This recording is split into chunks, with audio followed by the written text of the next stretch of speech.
လူလောကရဲ့မုန်တိုင်းအထန်ဆုံးညတွေမှာတော့မိခင်မေတ္တာဆိုတဲ့မိရင်အေးကတော့ငိမ့်တလို့မရနိုင်အောင်လင်းလက်နေတဲ့စမြဲပါအမှန်တို့ကဘလောက်ပဲကြီးဆိုးပါစေတန်ရောစင်ကျိုးတမှုဟာမန်မာနာတွေကိုချိုးနှင်ဖို့လုံလောက်တဲ့အင်အားရှိပါရဲ့အခုတင်ဆက်ပေးချင်တာကတော့ကျေးဇူးတရားကိုကြောခိုင်းခဲ့တဲ့တားမိုက်တယောက်နဲ့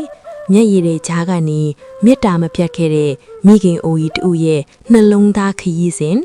ကြောက်ခဲနှလုံးသားနဲ့မေတ္တာရည်စင်ဆိုတဲ့ဇလန်လေးပဲဖြစ်ပါတယ်။ရွာကလေးရဲ့အနောက်ဘက်အဆုံဆုံမှာရှိရဲ့တကယ်မိုးအိမ်စုလေးထဲမှာမိခိုးနဲ့ຫນွေနဲ့အတူချောင်းဆိုးတန်တဲတဲထွက်ပေါ်နေရဲ့အသက်60ကျော်အရွယ်ရှိပြီဖြစ်တဲ့ဒေါ်ဖွားစင်ဟာမျက်စိမုံမုံနဲ့ဟင်းအိုးကိုမှွေနေရှာတယ်။အပြင်မှာတော့မိုးကတဖွဲဖွဲရွာလို့သူမမျောနေတာကတူးဒီတော်သားဖိုးစော်ဟာငငယ်ကလိန်မာခဲ့ပေမဲ့အပေါင်းထင်မာဒီအရက်နဲ့လောင်းကစားလောကထဲရောက်သွားကြတဲ့ကအိမ်ကိုငရဲခန်းအလားဖန်တီးခဲ့သူပါဒီကောင်လေးပြန်လာရင်ထမင်းစားဖို့အစင်သင့်ဖြစ်ပါမလားဆိုတဲ့စိုးရင်စိတ်ကမိခင်အိုကြီးရဲ့ရင်ထဲမှာအမြဲကိန်းအောင်နေရဲ့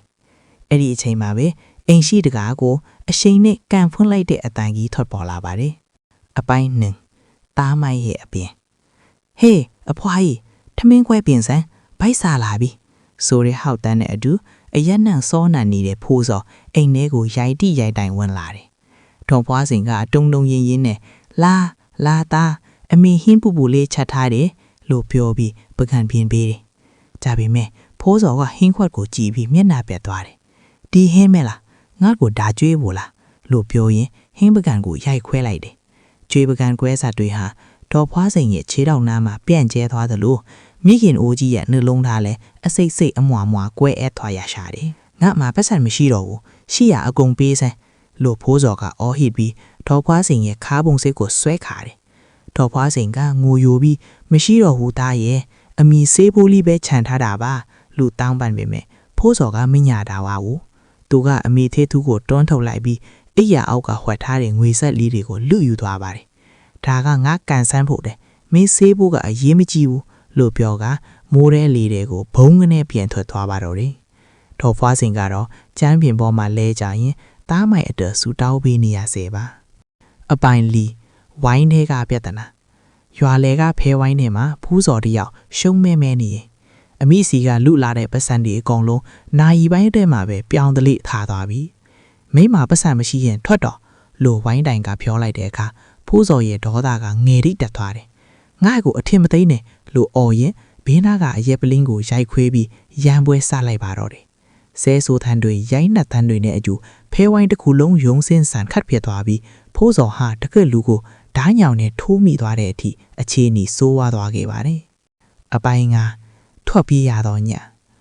လူတက်မှုသို့မဟုတ်ပြင်းထန်တန်းရရမှုဖြစ်သွားပြီဆိုတာသိလိုက်တဲ့ခဏမှာဖိုးစော်ရဲ့အရက်ရှိန်တွေအကုန်ပြေသွားတယ်။သွေးစွန်းနေတဲ့လက်တွေကိုကြည့်ပြီးသူတုံရင်နေမိတယ်။ရွာသားတွေရဲ့ဖမ်းဟိဝိုင်းကျဲဟိဆိုတဲ့အတန်တွေကအနီးနားကိုရောက်နေပြီသူဘဲကိုပြေးရမလဲသူစိတ်ထဲမှာပထမဆုံးပေါ်လာတာကတော့သူအမြဲနှိပ်စက်ထဲတဲ့အေအိုလေးစီကိုပါပဲအမောင်ထဲမှာလဲကြလိုက်ပြန်ထလိုက်နဲ့သူဟာအိမ်ဘက်ကိုဦးတီးပြီးအသက်လူထွက်ပြေးခဲ့ရပါတော့လေအပိုင်း6အိမ်ပြန်လန်းက6ချားမှုမိုးဆက်တွေကြားမှာဖိုးစော်ရဲ့ခြေလမ်းတွေကတုံရီနေတယ်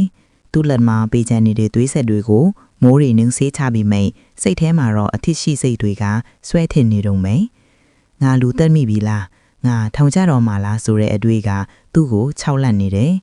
ရွာသားတွေရဲ့အော်ဟစ်တန်တွေကအဝေးမှာကျန်ငိပြီးမိတ်သူ့နာထဲမှာတော့ပဲ့တင်ထက်နေတော့မှအမြဲတမ်းမောင်မာခဲ့တဲ့လူမိုက်ဖိုးစော်ဟာအခုတော့ကြောက်ရွံ့နေတဲ့ကလေးငယ်တယောက်လိုအိမ်အိုလေးစီကိုတိုးဝင်ခဲ့ရပါတော့တယ်အပိုင်း9အမောင်တဲကစောင့်ကြိုသူအိမ်တကားကိုအသားရသွန်းဖွင့်လိုက်တဲ့အခါစီမီရောင်မိန်အောင်မှာဒေါ်ဖွားစိန်ကိုတွေးလိုက်ရတယ်။သူမကအိပ်ပျော်မနေဘူး။ပတိစိတ်ရင်တားအပြင်ကိုစောင့်နေတာပါ။တာပြန်လာပြီလားလို့မေးလိုက်တဲ့မိခင်ရဲ့အသံဟာနှွေထွေးလွန်းလို့ဖိုးစော်ရင်ထဲမှာစုတက်သွားတယ်။အမေကျွန်တော်ဒုက္ခရောက်ပြီလို့ပြောရင်အမိချေရင်မှာခွေကနေလဲကျသွားတယ်။ဒေါ်ဖွားစိန်ဟာဘာမှမမေးပဲတားရဲ့တုံးရင်းနဲ့လက်တွေကိုအသားရစုပ်ကင်ထားပေးခဲ့ပါတယ်။အပိုင်း8မိခင်ရဲ့ဆုံးဖြတ်ချက် ရဲဒီလာတော့မယ်မေကျွန်တော်ပြီးမှဖြစ်မယ်လို့ဖိုးစော်ကထိတ်လန့်တကြားပြောတယ်ဒေါ်ဖွားစင်ကခဏမြတ်ငင်းသက်သွားဒီနောက်အဲ့ရအောက်ကအဝတ်စုပ်လေးထဲထုတ်ထားတဲ့ငွေဆက်အချို့နဲ့သမင်းထုပ်ကိုထုတ်ပေးတယ်ဒါလေးယူသွားပါသားတော်ထဲမှာပုံနေအောင်အချင်းကြီးကြည့်ပြီးအမေသတင်းပို့မယ်တဲ့မိမိကိုနှိုက်ဆက်ခဲ့တဲ့သားအတူအသက်အန္တရာယ်ကိုတောင်ဂီယူမဆိုင်ပဲကာကွယ်ပေးနေတဲ့မိခင်ရဲ့မြေတာကိုဖိုးစော်ပထမဆုံးအချိန်ခန်းစားလိုက်ရပါတယ်အပိုင်ကိုတောနတ်ထဲကညမြဖိုးစော်ဟာရွာနဲ့ဝေးရာတောနတ်ထဲကကူဟောင်းတစ်ခုမှပုံနေရတယ်ချင်းခိုက်တာအေးစိန်ထားထက်သူ့ကိုပိုးနှိုက်ဆက်နေတာကဗိုက်စားတဲ့တန်းမှာအမိပေးလိုက်တဲ့သမင်းထုတ်လေးကုံသွားတဲ့အခါသူဟာတစ်မြစ်တစ်ဦးတွေကိုရှာစားရင်းအသက်ဆက်ရတယ်ညဘက်ဆိုရင်တော့အမိကိုတတိရတဲ့စိတ်ကတားမရတော့ဘူး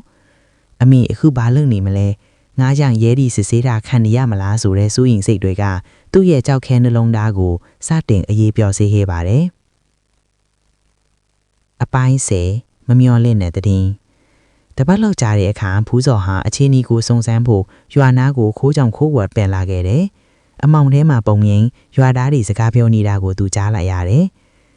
ဒေါ်ဖွားစိန်တော်တနာပါတယ်တားဖီသူလှုပ်ခဲ့တဲ့အမှုအတွက်ရဲတွေကခဏခဏလာပြီးတော့စိတ်ဆင်းရဲပြီးလဲသွားတာအခုစေးရုံပါတဲ့ဆိုတဲ့သတင်းစကားဟာဖိုးစော်ရဲ့ရင်ကိုလှန်နဲ့ထိုးလိုက်တယ်လို့ခံစားလိုက်ရပါတော့တယ်အပိုင်း7နှလုံးသားဤအော်ဟစ်တန်အမေစေးရုံမှာဆိုတဲ့စကားတကွန်းကဖိုးစော်ရဲ့နားထဲမှာမိုးချိုးပြလိုက်တယ်လို့ပါပဲမိမိရဲ့မိုက်လုံးတွေကြောင့်အိုမင်းဆန်းဖွေနေတဲ့မိခင်အိုကြီးဟာအခုတော့အထီးကျန်စာနဲ့စေးရုံခုတန်ပေါ်မှာဒုက္ခရောက်နေပြီဖိုးစော်ဟာသူ့ကိုယ်သူအလိုမကျလောင်းလို့မြေကြီးကိုလက်သီးညက်ထိုးချိတ်မိတယ်အရင်ကဆိုရင်ငါဘဝလွတ်မြောက်ဖို့ပဲအရေးကြီးတယ်လို့တွေးခဲ့ပေမဲ့အခုတော့သူ့အသက်ထက်အမိအထက်ကပို့အရေးကြီးမှန်းသိလာရပါပြီအပိုင်း7အန်ဒီယေချားကဆွန်စားမှုဖိုးစော်ဟာအဖမ်းခံရမှာကိုမကြောက်တော့ပဲမြို့ပေါ်ကစီးယုံစီကိုသွားဖို့ဆုံးဖြတ်လိုက်တယ်။ဒါပေမဲ့သူ့မှာပတ်စံတပြားမှမရှိသလိုရဲတွေကလည်းလမ်းတစ်ချောင်းစောင့်နေနိုင်တယ်။သူဟာတောလန့်အတိုင်းညလုံးပေါက်လမ်းလျှောက်ခဲ့ရတယ်။ခြေထောက်တွေမှာစူးစူးသွေးထွေနေပေမဲ့သူမနာခဲ့ဘူး။အမေတားလာနေပြီ။အမေဘာမှမဖြစ်ပါအောင်ဆိုလို့တွတ်ဆူတောင်းရင်အမောင်တို့ကိုဖျက်ချော်ခဲ့ပါတယ်။အပိုက်ဆက်တမ်စီယုံခုတွင်ဘေးကမြက်ကြီးစီယုံရဲ့လူနာဆောင်သေးကိုဖိုးစော်ခိုးချောင်ခိုးဝဲနဲ့ရောက်လာခဲ့တယ်။ကလက်ကကြားကနေချောင်းချိလိုက်တော့အောက်ဆီဂျင်ပိုက်တွေနဲ့အားနဲ့ဆော်အိပ်ပျော်နေတဲ့မိခင်ဖြစ်သူကိုတွေ့လိုက်ရတယ်။အမိရဲ့မျက်နှာဟာအငင်ကားထပ်ပိုးပြီးပိန်ချောင်အုံးမင်းတော့ဆိုင်။ဖိုးစော်ဟာအမိရဲ့ခြေဖွားလေးတွေကိုအတအယဆုပ်ကိုင်းရင်ရှိုက်ကြီးတငယ်ငိုကြွေးပါတော့တယ်။အမေတားမိုက်ခဲ့တာတွေခွင့်လွတ်ပါလို့တီးတိုးတောင်းပါနေမိရဲ့။အပိုင်း14တတိယလာတော့မိခင်တားရဲ့ငိုတန်ကိုကြားလို့လားမသိဒေါ်ဖားစိန်ဟာမျက်လုံးတွေကိုအာယူပြီးဖွင့်ကြည့်လိုက်တယ်ဝေဝါဝါမြင်နေရတဲ့တားရဲ့မျက်နှာကိုမြင်တော့သူ့မမျက်ဝင်းမှာမျက်ရည်တွေဝဲလာတယ်တားမလာပါနဲ့လို့အမိပြောတာမင်းသူတို့ဖမ်းလိမ့်မယ်မြန်ပြေးဆိုတဲ့စကားကိုအာယူပြီးပြောရှာတယ်မိမိအသက်အန္တရာယ်စိုးရိမ်နေရချိန်မှာတော့တားကိုအဖမ်းခံရမှကြောက်နေတဲ့အမိမြတ်တာကဖိုးစော်ကိုစွန့်အားသွားစေခဲ့ပါတယ်အပိုင်း15အမှန်တရားကိုရင်ဆိုင်ခြင်းကျွန်တော်မပြေးတော့ဘူးအမေပြေးနေရင်ကျွန်တော်လူဖြစ်ရကြိုမနဲ့တော့ဘူးလို့ဖိုးစော်ကခိုင်းမစွာပြောလိုက်တယ်သူဟာအမိကိုစေးကူတာဖို့အတွက်ပတ်စံလိုနေတယ်ပြီးတော့သူလှုပ်ဖဲ့တဲ့အပိအတွက်လဲတာဝန်ယူရမယ်ဆိုတာနားလည်သွားပြီ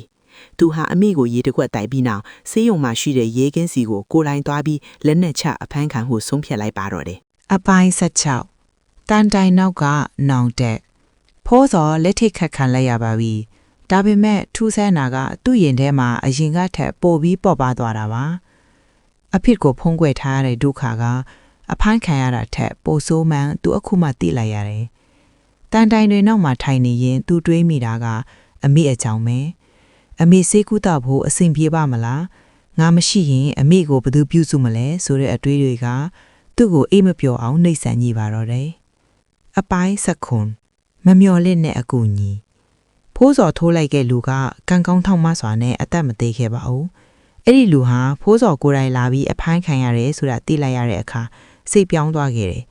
သူနောင်တော့ရနေတာအစ်စ်ပဲဆိုပြီးအမှုမှာအလျှော့တင်လုပ်ပေးဖို့သဘောတူခဲ့တယ်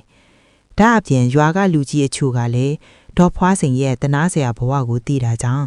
စေကုသစရိတ်အခဝိုင်းဝန်းကူညီပေးကြပါတော့တယ်အပိုင်း18ထောင်ဝင်စာလအနေငယ်ကြားတဲ့အခါထောင်ဝင်စာခန်းမှာဖိုးစော်နဲ့ဒေါ်ခွားစိန်တို့ပြန်ဆုံကြတယ်ဒေါ်ဖွားစိန်ကကျမ်းမာရေးပြန်ကောင်းလာပေမဲ့အရင်ကထက်ပိုအိုးစားသွားတယ် တန်စကားချားနေတဲ့တားရဲ့လက်တွေကိုကင်ချင်းပြီးမဲ့ကင်လို့မရဘူးတားအထဲမှာအဆင်ပြေရဲ့လား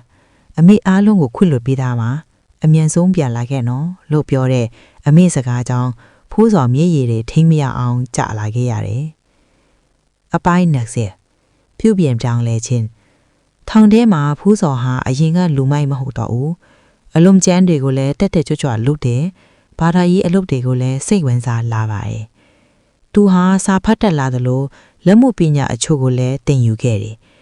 ငါပြန်ထွက်သွားရင်အမေကိုပင်ပင်မဲ့မဲ့မထားတော့ဘူးဆိုတဲ့စိတ်ကူးက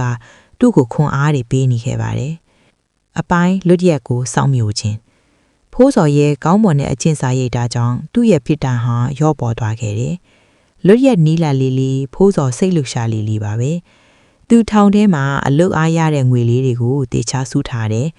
အဲ့ဒီငွေလေးနဲ့အမေအတွက်အင်ကြီးအစ်စ်ဝယ်ပေးချင်နေမိတယ်ဒါပေမဲ့ရွာကတည်င်းစကားတစ်ခုကြောင့်ဖိုးစော်ရဲ့ရင်ထဲမှာစိုးရင်စိတ်တွေတဖန်ပြန်လဲစိုးမိုးလာခဲ့ပါတယ်အပိုင်း21ပြန်လဲလွတ်မြောက်ခြင်းထောင်တကားကြီးပွင့်သွားတဲ့နေ့မှာဖိုးစော်ဟာအပြင်လောကရဲ့လီစိမ်းကိုပြင်းပြင်းရှူလိုက်တယ်သူ့လက်ထဲမှာတော့ထောင်ထဲကလှုပ်အားကားနဲ့ဝယ်ထားတဲ့အမိအတွက်အင်ကြီးအစ်စ်လေးတစ်ထည်ရဲ့ကြံတဲ့ငွေအချို့ရဲ့ကိုကြစ်ပေါင်းစုပ်ကင်ထားတယ်အမေတောင်းလာလီလို့စိတ်ထဲကရည်ရွယ်ရွာဘက်ကိုဦးတည်တဲ့ကားပေါ်ကိုအမြန်ဆုံးတက်ခဲ့ပါတော့တယ်သူ့မျက်နှာမှာအရင်ကလိုရန်လွဲအမူအရာတွေမရှိတော့ပဲနောင်တနဲ့မျောလင့်ချက်တွေသာအစားထိုးလိုနေပါတယ်အပိုင်း22ပြောင်းလဲသွားတော့အမြင်များရွာလိုင်းကလေးအတိုင်းလမ်းလျှောက်လာတဲ့ဖိုးစော်ကိုရွာသားတွေကကွေရာကနေတီးတိုးပြော်ဆိုကြတယ်အချို့ကရွင်ရှားတဲ့မျက်လုံးနဲ့ကြည့်ကြပြီးမြဲဖိုးစော်ကတော့ဘသူ့ကိုမှရဲမမိုးတော့ပဲခေါင်းလေးငုံပြီးရှောင်လာခဲ့တယ်သူလူမိုက်လွတ်ခဲ့တုန်းကလူတွေရဲ့ကြောက်ရွံ့မှုကိုဂုဏ်ယူခဲ့ပူပေမဲ့အခုတော့အားနာခြင်းနဲ့ရှက်ရွံ့ခြင်းကိုသာခံစားနေရတယ်သူ့ရဲ့ရည်မှန်းချက်ကတခုတည်းပါအိမ်အိုးလေးမှာစောင့်နေမဲ့အမေကိုကတော့ဖို့ပါပဲအပိုင်း23 6ကတ်နေတော့အိမ်ရှိကိုရောက်တဲ့အခါဖိုးစော်ခြေလန်းနေရပ်သွားတယ်အိမ်လေးကအရင်ကထပ်ပို့ပြီးရိုင်းနေသလိုဝင်းကျင်တစ်ခုလုံးလဲ6ကတ်လိုနေတယ်အမေတားပြန်လာပြီလို့ခေါ်လိုက်ပေမဲ့ဘာအသွင်းမပြန်မလာဘူးအိမ်တကားမှာတောက်ခတ်ထားတာကိုတွေးလိုက်ရတဲ့အခါဖိုးစော်ရင်ထဲမှာထိတ်ခနဲဖြစ်သွားပါတော့တယ်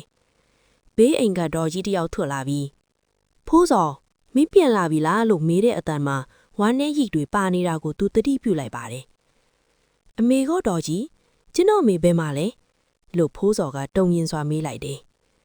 တော်ကြီးကတက်ပြန်တစ်ချက်ချပြီးမင်းအမေနေမကောင်းတာကြာပြီသားရဲ့မင်းလွတ်ရက်နီးပြီဆိုတာသိတော့သူအယမ်းဝမ်းတာနေရှာတော့ဒါပေမဲ့လွန်ခဲ့တဲ့3ရက်ကပဲယောဂအခန်းကဖောက်လာပြီလို့ပြောရင်းစကားရပ်သွားပါတယ်ဖိုးစော်ရဲ့လက်ထဲကအင်ကြီးအိုက်လေးဟာမြေကြီးပေါ်ကိုဘုံကနေပြုတ်သွားပါတော့တယ်အပိုင်း25နောက်ကျခဲ့တော့ကတော့ချင်း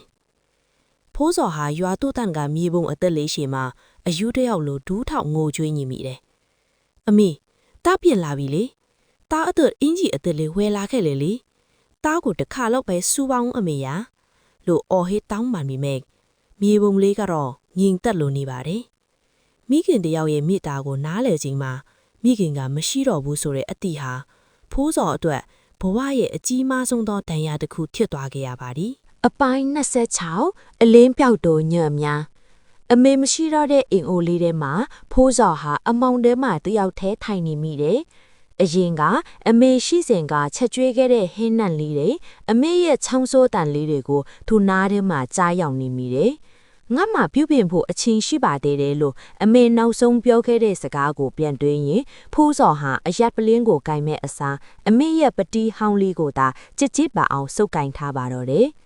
အပိုင်း20ခုအလုတ်ဖြင့်ကုစားခြင်းဖိုးစော်ဟာဝမ်းနဲမှုကိုအလုတ်နဲ့ဖြည့်ဖြောက်ထုတ်ဆုံးဖြတ်လိုက်တယ်သူဟာထောင်ထဲမှာတင်ယူခဲ့တဲ့လက်မှုပညာတွေကိုအသုံးချပြီးရွာသားတွေရဲ့လေယာသုံးပစ္စည်းတွေကိုအခမဲ့ပြင်ပေးတယ်၊ကူညီပေးတယ်။အစပိုင်းမှာရွာသားတွေကထန်တရားရှိကြပေမဲ့ဖိုးစော်ရဲ့စိတ်ရှည်မှုနဲ့တကယ်ပြောင်းလဲသွားတဲ့အပြုအမူတွေကြောင့်တဖြည်းဖြည်းနဲ့သူ့ကိုလက်ခံလာကြပါတယ်။သူရှားသမျှပတ်စံတွေကိုလည်းအမေအကရက်ရည်စူးပြီးကုသိုလ်ကောင်းမှုတွေဆက်တိုက်လုပ်ခဲ့ပါတယ်။အပိုင်း28မိဘမဲ့ကလေးများနဲ့ဖိုးစော် တနေ့မှာတော့ဖိုးစော်ဟာမိဘမဲ့ကလေးငယ်လေးတွေစုဝေးနေတဲ့ဖုံးတော်ကြီးကျောင်းကိုတွားပြီးကျောင်းဝေရဝစတွေကိုကူညီပေးတယ်။အဲ့ဒီမှာမိဘမဲ့ကလေးလေးတွေရဲ့မျက်လုံးတွေကိုကြည့်ရင်သူနားလဲသွားတယ်။ငေါ့မှာတော့အမေရှိခဲ့ပါလေရဲ့နဲ့တန်ဖိုးမထားခဲ့ဘူး။ဒီကလေးတွေမှာတော့အမေဆိုတာကိုတော့မတိကျရှာဘူးဆိုတဲ့အသည့်ကသူ့ကိုအမှန်တကယ်နိုးကြားစေခဲ့ပါတယ်။သူဟာအဲ့ဒီကလေးတွေအတွက်ဦးကြီးတယောက်လိုဖြစ်လာပြီးသူတက်ထားတဲ့ပညာတွေကိုပြန်လည်သင်ကြားပေးခဲ့ပါတယ်။အပိုင်း30အလင်းပြောက်သောညများမိုးဖွဲရွာနေတဲ့ညနေခင်းတစ်ခုမှာဖိုးစော်ဟာအမေရဲ့မြေပုံလေးရှိကိုရောက်လာခဲ့တယ်။ဒီတစ်ခါမှာတော့သူငိုမတော့တော့ပါဘူး။အမေအထက်ရည်စူးပြီးရွာမှာရေတွင်းလေးကတွင်တူးပေးခဲ့တဲ့အကြောင်းကလေးတွေကိုကြောင်းထားပေးခဲ့တဲ့အကြောင်းတွေကိုတိုးတိုးလေးပြောပြနေတယ်။လေအဝိမှာအမေရဲ့အပြုံးလေးကိုမြင်လိုက်ရတယ်လို့သူခန်းစားလိုက်ရတယ်။မိခင်ကြီးရဲ့ရေစီလက်တူတဲ့မေတ္တာတရားဟာတားမိုက်တယောက်ကိုလူကောင်းတယောက်ဖြစ်ထာဝရပြောင်းလဲပြီးနိုင်ခဲ့ပါပြီ။ ပရိသတ်တို့ခင်ဗျာအခုတင်ဆက်ပေးခဲ့တဲ့ကြောက်ခဲနှလုံးသားနဲ့မေတ္တာရည်စင်ဆိုတဲ့ဇလန်လီဟာဖိုးစော်ဆိုတဲ့တားမိုက်တယောက်ရဲ့နောင်တနဲ့မိခင်တယောက်ရဲ့အတိုင်းစားမဲ့တဲ့မေတ္တာတရားအကြောင်းပဲဖြစ်ပါတယ်